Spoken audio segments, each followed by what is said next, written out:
ressourcerie de l'écrivain. Je vais inaugurer ici, je pense que ce sera la toute première vidéo que je ferai en termes de conseils lecture, pour déjà me présenter, histoire que vous sachiez qui je suis aussi en termes d'auteur, en fait, en termes d'écriture, pour mettre un petit peu en valeur l'expérience d'écriture que j'ai, qui n'a pas été continue depuis que j'ai commencé à écrire, qui a été interrompue, mais pour vous dire un peu comment je fonctionne. Et comment aussi, par rapport aux autres vidéos que j'ai déjà tournées, et j'ai pas encore réfléchi dans quel ordre je vais les publier, mais celle-là sera sans doute la première, pour vous dire un peu comment je pense fonctionner en termes de conseils d'écriture. Donc, moi c'est Nora, enchantée, ou Sifoel, je vous mettrai mon pseudo dans la barre d'infos. Avant de commencer à écrire, j'ai d'abord commencé à beaucoup lire quand j'étais adolescente, donc je dirais à partir du collège, j'ai commencé à lire beaucoup et surtout à amasser une quantité de livres qui est assez gigantesque. Je pense que je dois tourner autour de... J'ai passé sur Glyph la bibliothèque, les livres que j'ai chez moi. J'ai une autre bibliothèque qui n'est pas chez moi, qui est chez mes beaux-parents. Je pense qu'on doit tourner pas loin des 1000. Oui, pas loin des 1000. Et pas loin des 1000, sachant qu'il y a probablement aussi les livres qui sont chez ma grand-mère dans le grenier qui sont en trop mauvais état, donc je vais me débarrasser. J'en achèterai sûrement quelques-uns parmi ces livres-là. Pas d'autres, mais bref, je pense que je dois tourner autour des 1000. Mais bon, je ne sais plus exactement dans quelles circonstances j'ai commencé à écrire. Je sais que adolescente, j'étais quand même plutôt solitaire. Je ne suis pas quelqu'un de très sociable. Autant je peux aimer être en soirée, en fait, être entourée de gens, mais disons que ça ne me dérange pas d'être seule. Et si je suis seule, je sais en général quoi faire de ma peau. Je sais comment m'occuper. Et je suis quelqu'un qui rêve beaucoup aussi. Et bref, donc historiquement, j'ai dû commencer à écrire au collège. Je me souviens que quand je faisais des rédactions, j'avais plutôt de bonnes notes en général sur les rédactions. Peut-être pas tout. Bon, de toute façon, j'ai pas tout gardé parce que ça sert à rien. Enfin, ça ne me servait à rien de garder toutes mes copies et compagnie ou tous les cours de primaire, collège, lycée, tout ça, c'est parti au feu.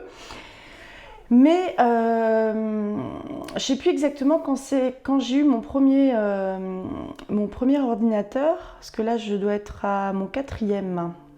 Ça va, j'ai bientôt 41 ans, 4 ordinateurs, ça va. Et bref, mon tout premier ordinateur, on s'en est débarrassé il n'y a pas très très longtemps et j'ai encore en fait les nouvelles que j'écrivais à l'époque que j'ai réussi à passer sur celui-ci. Donc de temps en temps, j'en retrouve une, je la relis, je vire les fautes parce qu'il y en a toujours et je la balance sur le Héron qui est le site de publication d'écrits originaux qui dépend de l'association HPF Héros de papier froissé, qui gère aussi HPF le forum et le site de publication de fanfiction sur Harry Potter. Bref, je pense que c'est au lycée que j'ai commencé à participer à des concours d'écriture. Bon là je vais me faire un tout petit peu mousser, mais en même temps c'est quelque chose qui m'est précieux et que je le revendique pas forcément, mais disons que j'en suis fière, donc j'ai du mal à le dire par contre. Et là du coup balancer sur YouTube c'est autre chose. Mais donc j'ai participé à plusieurs concours d'écriture et j'en ai remporté quelques-uns. J'ai remporté, je sais plus trop en quelle année, mais j'ai remporté notamment le 2e prix du concours des étonnants voyageurs. Donc là, ça va peut-être plus parler aux Bretons. C'est un énorme festival de la littérature, généralement c'est littérature générale, récits de voyage, etc., qui est dirigé, ou au moins à l'époque par Michel Lebris. C'était un concours qui était destiné aux lycéens, donc je suis arrivée 2e. C'était le concours où j'ai, on va dire, pécuniairement gagné le plus. À l'époque, on était en francs au siècle dernier. J'ai gagné quoi? J'avais gagné, il me semble, 2000 francs, donc 300 euros en sous. Et j'avais gagné 3000 francs, il me semble, en bon d'achat à l'espace culturel. Donc là, on est plutôt sur à peu près du 500 euros. Donc 500 euros dans les papates d'une adolescente, vas-y, va à l'espace culturel, je vous raconte pas comment c'était trop la fête. Et du coup, c'était surtout trop la fête de repartir avec un énorme sac et de payer 85 centimes parce que pour tout bouffer, j'avais pris une carte postale. Donc j'ai payé un petit bout de ma carte postale et enfin bref. Et cette nouvelle-là, ça s'appelle Musher. Je l'ai publiée sur le site du Héron et je la mettrai sur d'autres sites aussi. Je pense notamment à Plume d'Argent où je commence un petit peu à faire une place. Peut-être aussi chez Fixia où je viens de m'inscrire. Je suis également sur Wattpad, mais il n'y a pas grand-chose dessus. J'ai du mal à me familiariser avec Wattpad. Je trouve que je ne me retrouve pas dans le fonctionnement en fait. Mais bref. J'ai gagné ce concours-là. J'ai gagné aussi, j'étais première, il me semble, au niveau départemental et national des Palmes académiques. Donc Palmes académiques du Finistère et puis national. Là, c'était avec une nouvelle sur le juif errant. Donc le juif errant, comment est-ce que j'ai rencontré ce personnage-là? C'est que, en fait, j'étais au CDI, c'était sans doute au lycée. Et je suis tombée sur un réponse à tout. Les réponses à tout, c'était des bouquins où il y avait, on va dire, de culture G avec énormément de trucs différents, des tout petits articles. Et j'étais tombée sur un article sur le juif errant et en fait, ça m'a fait tilt et j'en ai fait une nouvelle. Et je sais que j'avais gagné aussi, je sais plus comment il s'appelait, j'avais participé à un concours d'écriture à Morlaix. J'ai plus le nom en tête. J'ai participé 2 fois à ce concours d'écriture-là et je retrouverai le nom, je le mettrai en barre d'informations. Mais bref, j'avais gagné aussi le premier prix et prix du jury l'année suivante parce que je participais pour la 2e année consécutive. Il y en a eu un aussi, il me semble, à Saint-Malo, à Concarneau. Là, c'était une librairie qui l'organisait. Et après, j'ai laissé tomber. Je sais que j'écrivais un petit peu quand j'étais à la fac, mais sans tenter non plus d'écrire, sans tenter de concourir, parce que c'est vrai que le côté en fait compète, je suis pas du tout là-dedans. Je ne vois pas du tout la compète et l'écriture. Pour moi, c'est complètement incompatible. Mais bref, donc mon entrée dans l'écriture, c'était via les nouvelles et via des concours.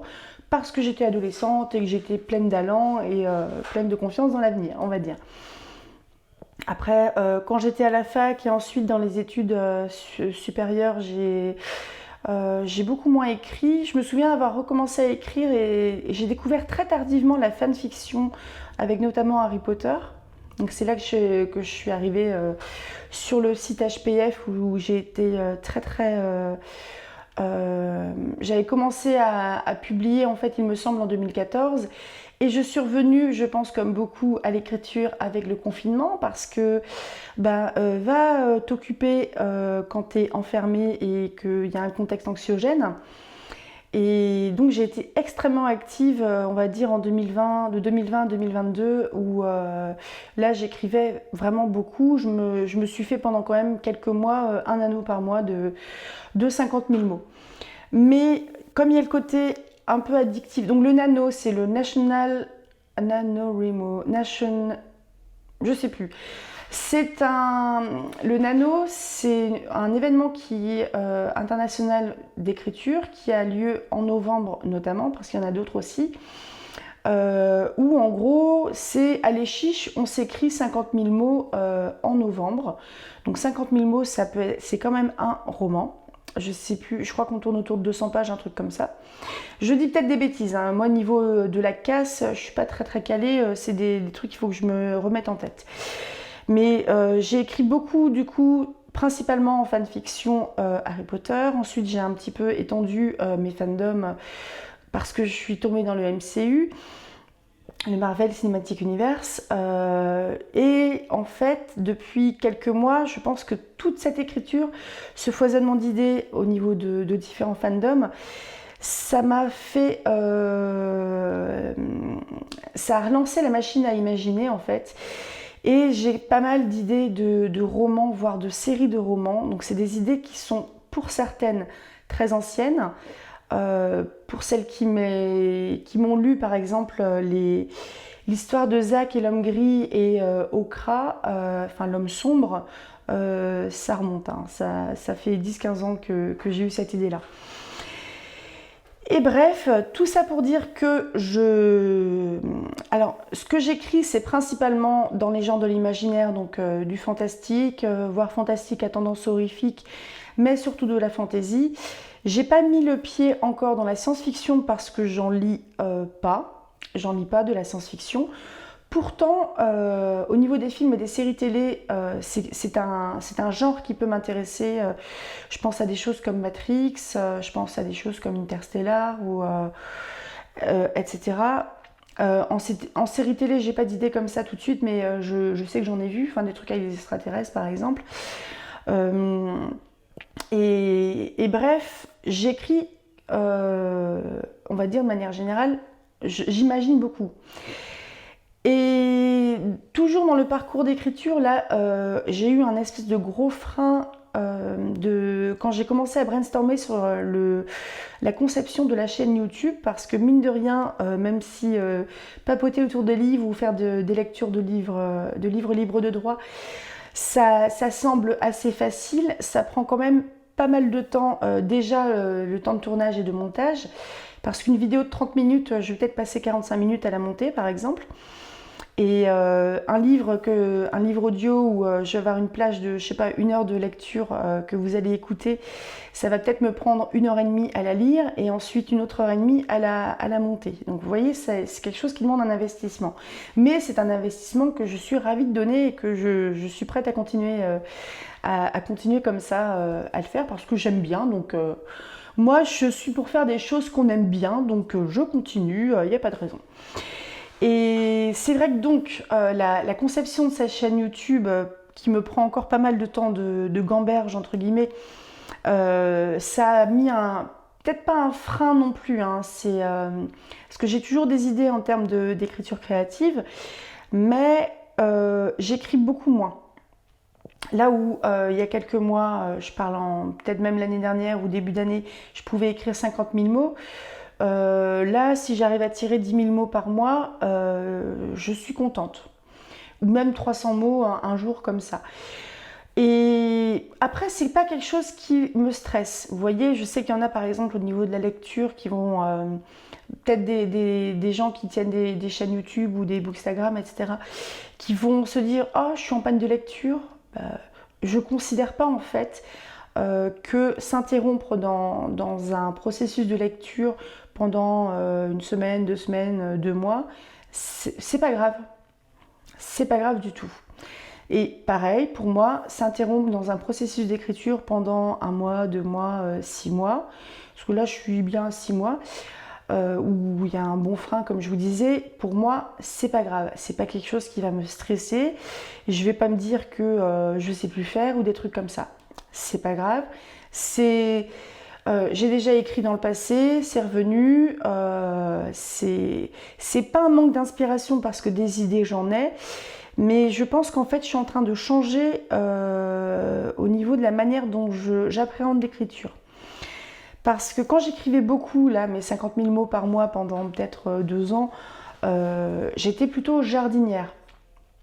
À savoir que donc les jardiniers, c'est des gens qui vont écrire un peu au fil de l'écriture, qui vont se laisser porter par les événements, les situations, qui découvrent l'histoire et les personnages en les écrivant.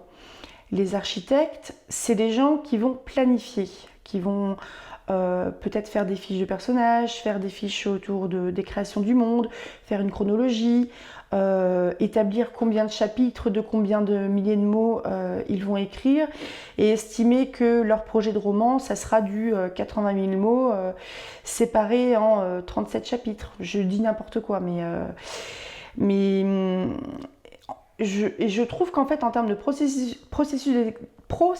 d'écriture, je suis en train de glisser de la jardinière qui va au fil de l'eau, qui découvre un petit peu au fur et à mesure, vers quelque chose de plus structuré. Donc je ne dis pas que les jardiniers ne sont pas structurés, je dis surtout que chacun fait comme il le peut, comme il le veut, avec les moyens qu'il a, avec l'envie qu'il a, etc. Ça, il n'y a aucun souci. Parce que je pense qu'on ne va pas trouver deux auteurs qui vont écrire de la même manière.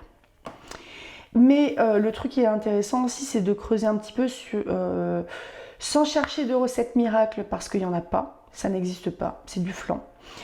L'inspiration, c'est pas un truc qui vous tombe dessus ou que vous invoquez en appelant les muses, ça non plus, j'y crois pas. Je pense que l'écriture, c'est de la rêverie, et c'est de la rêverie qui se concrétise quand on commence à y réfléchir, en fait. Quand l'esprit arrête de filer et que l'esprit essaye de construire. Donc c'est quelque chose qui me vient comme ça. Mais bref, tout ça pour vous dire que au niveau des fanfictions, des écrits originaux, je suis quelqu'un je suis un papillon, moi. J'aime beaucoup avoir plein de... peut-être un côté un peu hyperactif, j'en sais rien, mais j'aime beaucoup avoir plein de projets que j'avance un peu petit à petit, chacun. Il y en a un qui va avancer d'un coup, les autres ils dorment un petit peu.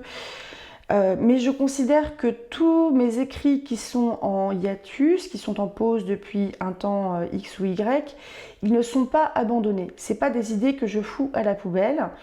J'ai travaillé dessus, j'ai écrit dessus, j'y reviendrai sûrement, et j'y reviendrai quand j'y reviendrai, point barre. Et parmi ces écrits-là, il y en a qui sont publiés, donc j'ai des fanfictions qui sont commencées depuis 10 ans, hein. Mais j'ai des fanfictions qui étaient commencées depuis 10 ans et que j'ai avancé aussi, entre-temps.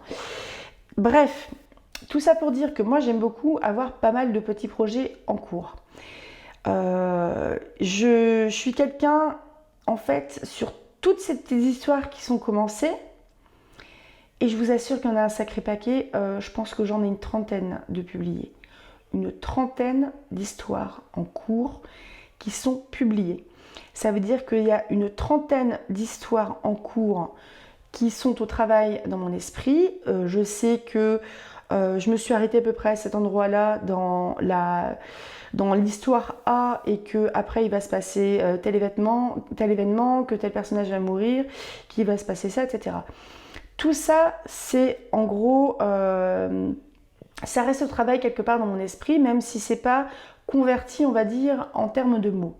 Donc on peut dire, ouais, bon, c'est du flan, quoi, mais non, c'est là-dedans.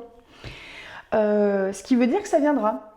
Ça viendra, et je stresse pas par rapport à ça, parce que je refuse de stresser par rapport à de l'écriture, et je refuse de stresser par rapport à de la lecture. Hors de question. Parce que c'est quelque chose qui m'est trop précieux, et j'ai pas envie que l'écriture et que la lecture, qui sont si précieux pour moi, deviennent en fait quelque chose qui est difficile à vivre. Parce que c'est quelque chose qui m'aide, entre guillemets, à vivre, en fait.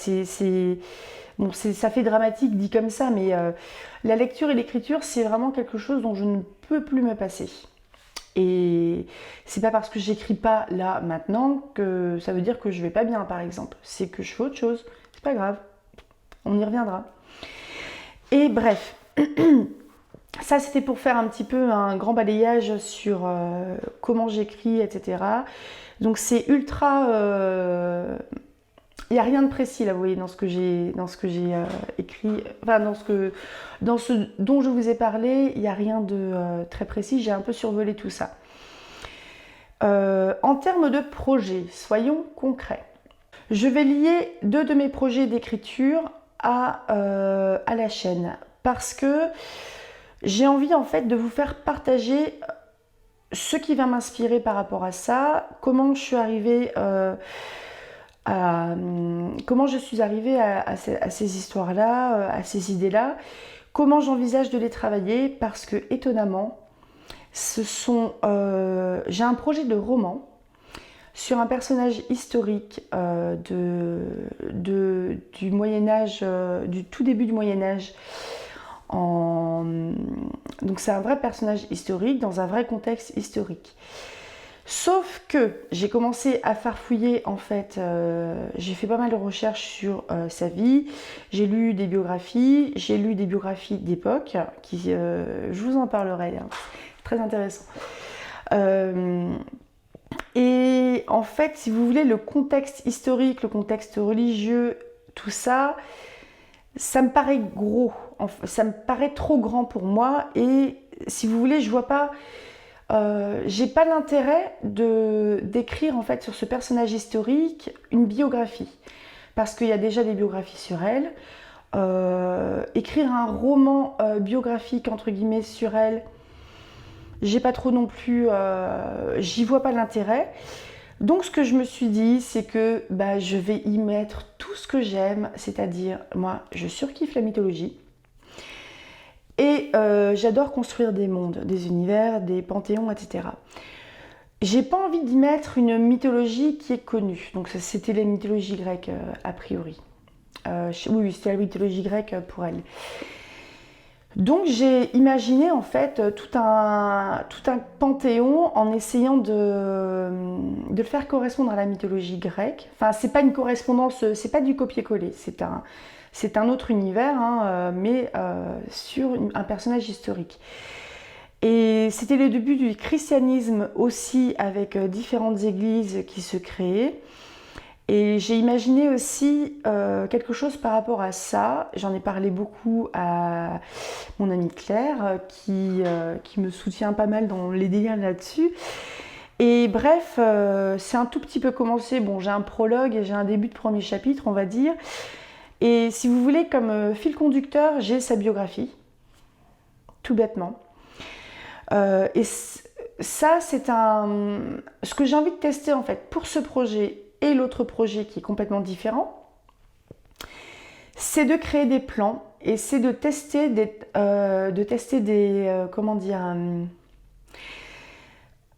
techniques d'écriture.